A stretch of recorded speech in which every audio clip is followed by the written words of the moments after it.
Amahoro y'Imana abane namwe bakunzi ba B-Info News ndabaramukije ndabaha nikaze muri kino kiganiro cacu cuno mugoroba w'igenekerezo rya 15 ukwezi kwa gatanu mu 2026 muri kino kiganiro tugiye kuyaganurwa ku ngingo zigera kuri zitatu aho icyambere zo kuyakubijanye n'ingene uno munsi ibiko ndetse n'intwaro zinini z'ikisere cy'u Rwanda M23 RDF byaturiwe n'igisikare ca FARDC aho byari bisanzwe biri mu birindiro bya Karingi ndetse na Gakenke nkuko amakuru yacu abandanya adushikira turaje tubabwire ukungene inyeshamba z'u Rwanda zaturirwe ivyo bigwanisho ndetse n'abasikare b'u Rwanda bashoboye gupfira muri ivyo bitero byagabwe n'amadrone y'igisikare ca Congo FARDC. Tunababwira neza yo ku munsi wejo naho hibonekeje ibitero bikomeye cyane harimo Square SA-50 harimo n'amadrone CH4 nayo yibasiye cyane ibindi by'ishamba z'u Rwanda biri ngaha muri Minembwe nkuko amakuru yacu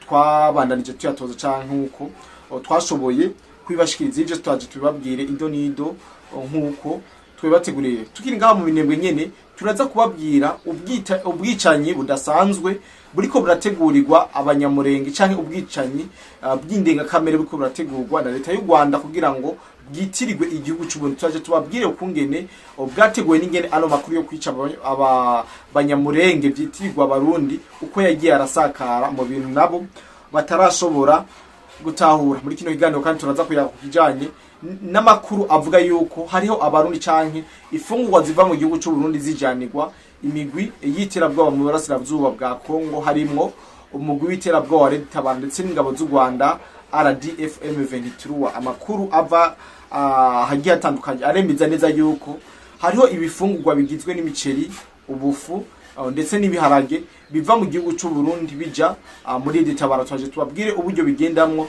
n'uburyo bisohokamwo mu gihugu cy'u Burundi. Kaze ni karibu uwamaze gukora subscribe ndagusabe gufyonda kuri like hama uze muri commentaire uduze amashurwe canke imitima utwere ko turi 5 tunanambutsa cyane abantu mwese mudukurikirana aho muherereye hose by'umwihariko abari mu gihugu cyacu cyiza cy'u Burundi, abari mu Rwanda, abari muri Kenya, Tanzania, Uganda, Mozambique, South Africa, heshe muri Afrika tutibagiye, abari Burayi, abari muri Amerika, abari muri Aziya.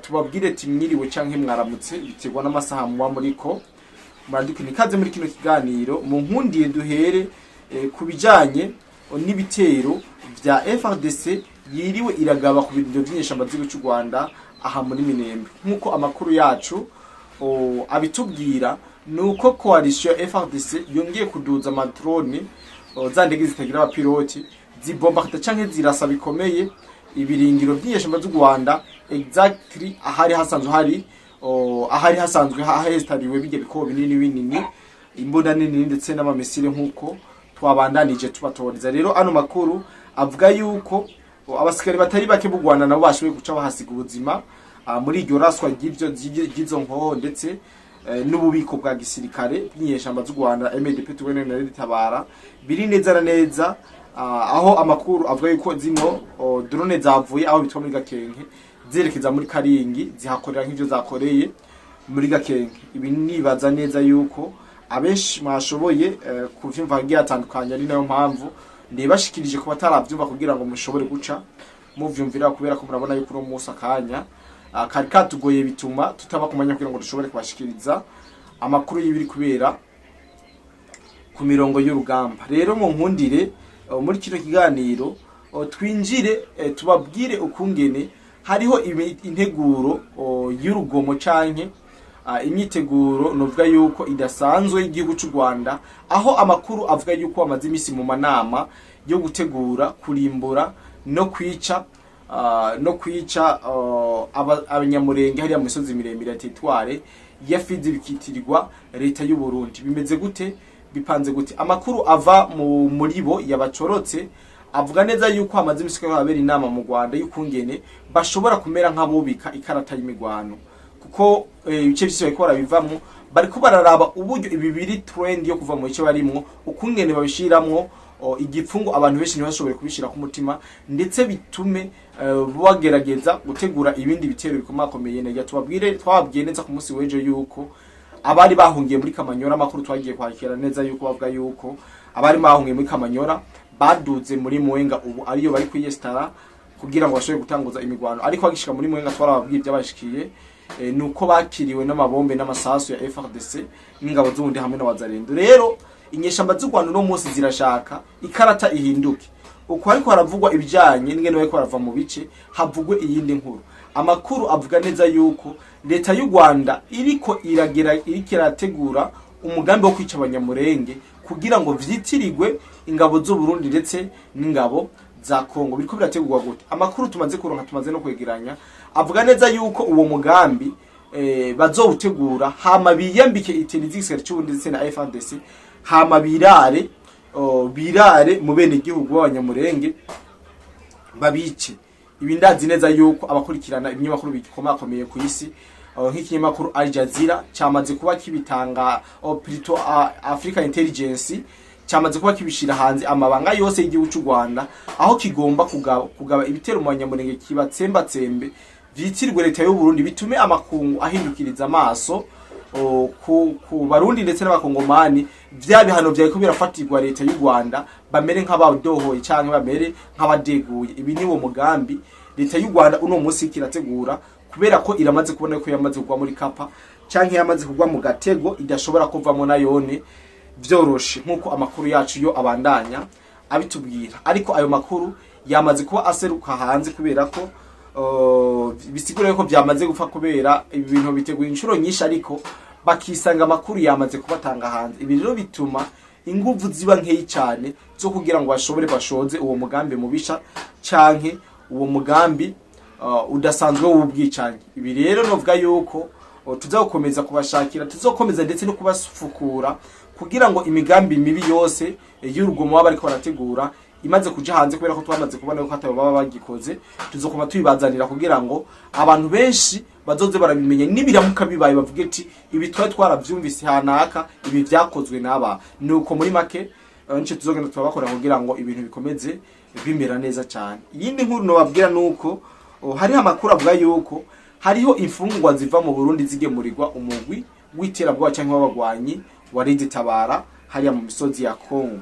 Amakuru avuga yuko hariho abashoferi bava mu gihugu cy'u Burundi bapakiye ibifungurwa bigizwe n'imiceri, bigizwe n'ibiharage ndetse n'ubufu, bakerekeza mu gihugu ca Tanzania. Bamaze kwerekeza mu gihugu ca Tanzania, amakuru tumaze kuronka nuko exactly baca baruhukira neza na neza mu gihugu cy'u Rwanda. Igihugu cy'u Rwanda gice kiraba uburyo gishikana bya bifungurwa mu bagwanyi b'inyeshamba za Red Tabara, nkuko ano makuru ariko aracishikana hagiye atandukanye. Bavuga yuko ngurukurukuru ngo niyo nkuru kandi ngo nta nduru ngwivugira ku gasozi ubusa. Ino nkuru ugerageje kubyumviriza umengo biragoye kuyemera, ariko biba ngombwa yuko tuvyemera canke tubishira entre parenthèses, kubera ko nta umuntu biharira, kubera birazwi neza yuko hariho abarundi bari mu Burundi basanzwe bafokunisa inyeshamba z'igihugu cy'u Rwanda, tutibagiye na plutôt inyeshamba za Red Tabara, tutibagiye abarundi bari mu bihugu by'abazungu bobo batoza n'umusada canke imfashanyo hazarandi kugira ngo bashobore gufasha uno mugwi w'iterabwoba wa Red Tabara, biteguriye gutegerera canke biteguriye kuza guhindura amatware canke ubutegetsi bwa leta y'u Burundi, nkuko amakuru yacu abandanya abivuga. Rero ku mirongo y'urugamba nuko vyifashe, ariko reka ndabazanire ayandi makuru ya kahise. Nene nabemereye ko nzo kwamanda bazanira amakuru ya kahise, rika muri kino kiganiro ndabazanira aka video gato cyane nababwiye amakuru ya kahise. Mu mwaka wa 2015 narya turi mu kwezi kwari kwabereye mu manifestation ndetse na coup d'etat, harabaye ibintu bidasanzwe byaboneka umengo inzego z'umutekano zatswe uburenganzira bwo kwigwanaho canke zatswe uburenganzira bwo kugira ngo zishobore gukingira amagara yabo. Ndibaza mu mwaka wa 2015 abapolisi batari bake cyangwa abajeje umutekano batari bake barashoboye kubudira ubuzima mu myigaragambyo ariko irabera mu gihugu cy'u Burundi. Ibi ndazi neza abadukurikirana yuko mubizi, kandi kondosha deja nari nkiri umwana w'imyaka 13, urumva yuko nari nkiri muto cyane, ariko kugeza ino saha ndagerageza gutororokanya canke kwegeranya buri kimwe cyaranze kiyagiye kugira ngo dushobore kugisangira na mwebwe ko mwarambwiye ko mwakunze kugira kununza nabazana ivyakera, kugira ngo ugwaruka gubu meme n'abantu bakuze twebwe tuze turamenya ibintu vyo kwirinda right now, kugira ngo ryaji cyagiti yikora mu jisho kabiri karimena ntirizomeneke canke ntuzosanga turiko turisamburira ko nkimene ko ndababwira neza yuko hagaragaye umengo inzego z'umutekano zari zatswe uburenganzira bwo kwigwanaho. Nta wuzi yuko mu nzego z'umutekano harimo akagambane. Nige twagiye tubona bamwe biyonjorora bashigikira abari muri manifestation, bashigikira abagomba guhirika ubutegetsi. Ibi mwarabibonye ku buryo abene gihugu bafata umupolisi bakamwica, ku buryo abene gihugu baba manifesta bafata umupolisi bakamukubagura. Ugasanga ndibaza hari benshi mwigeze kubona ka video k'umupolisi w'umumama yakubaguwe kabisa, bimwe biboneka, ndetse bagerageza no kumwaka inkoho, ariko umupolisi w'umugabo bari kumwe yaragerageje kugwana amera amagabo, maze iyo nkoho arayigwanira arayishira mu ntoki. Ibi vyarabaye, niyo mpamvu ino video nza kuyibashiramo mu mpera z'ikiganiro mubone ingene ibintu vyari bimeze canke vyariko biragenda muri iyo myaka iheze. Ndibaza muri ino video nyine muraza kubona ingene harimwo umupolisi yateruwe bunyamaswa, hamwe aba manifesta bashobora kumukura mu Kamenge bamureruye kujya kw'impene yapfuye, canke bamureruye buhene, canke kujya kuntu umuntu rero igikoko avuye guhiga, ko abahigi muca mubimenya, kujya kuntu baba bateruye ikinyamaswa, bagaterura umuntu ajeje umutekano nk'inyamaswa, bakagenda ibirometero bigera kuri 2 ata intervention iraboneka. Biboneka neza yuko habaye ibintu bidasobanutse, namwe tukibaza ati mbega uburyo abajeje umutekano bigwanaho canke bigwaniramwo bari babishize ku ruhande, kwari kugira ngo bubahirize abene igihugu bari mu mabarabara. Bimeze gute mu gihe twari tuzi neza yuko canke abantu benshi bari biteze yuko hagiye kuba manifestation pacifique, ahubwo bijya kurangira basanze ari intambara yeruye iriko iraba. Bagiye gutahura kandi intambara, ariko abajeje umutekano ntibarose umwanya wo kwigwanaho. Ndibaza hagiye hatandukanye, abenshi mwarumvise ko hagiye harumvikana inkoho canke amasasu menshi yaba ba manifesta bariko bararasa. Mu bijanye n'umutekano canke mu vya gisirikare, nubwo ntabizi cyane, iyo umuntu aje agwanisha inkoni, ujeje umutekano na watora inkoni akamwivuna. Iyo umuntu ariko aragwana agerageza kugwanisha inkoni n'imigere, ubujeje umutekano yageze uburyo amuhoyaho yakamushira hasi, mubwo buryo atarinze gufata izindi sanctions ziri hejuru cyane.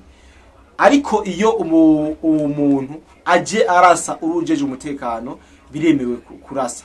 Rero singomba kujajinga canke ngo ngarukanwe vyabaye cyane ngo ndabidebate ko cyane, ariko yari just kugira ngo ndabasangize ino video murabe ingene muri kuno kwezi twebwe yuko kwahariwe ibikorwa vy'urugomo, aho habareyemo manifestation, hanaberamwo ibikorwa vy'ubwicanyi bukomeye no guhegereza guhirika ubutegetsi. Ibi byose byabereye mu kwezi kwa gatanu. Niyo mpamvu nzogerageza kuzana bazanya amwe mu video yaranze ivyo bihe, na video nirinda gushirako cyane kuri no rubuga, kubera ko ari ama video wabateye ikigongo, ndetse ama video wabateye ubwoba, bashobora no kuguhana kubera ko ibintu biba vyabaye canke aba bantu bari muri manifestation baba bakoze, biba bibabaje cyane cyane, biba biteye ubwoba. Urinze ubishirako, jewe mu kubishirako nyene no kwiheba muri make.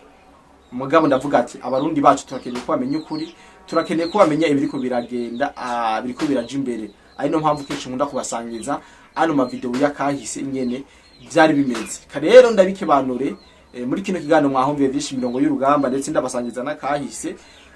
Nabemereye ko kuno kwezi nzogereza guhiga kahise kose kugira ngo dushobore kuza turagasangira.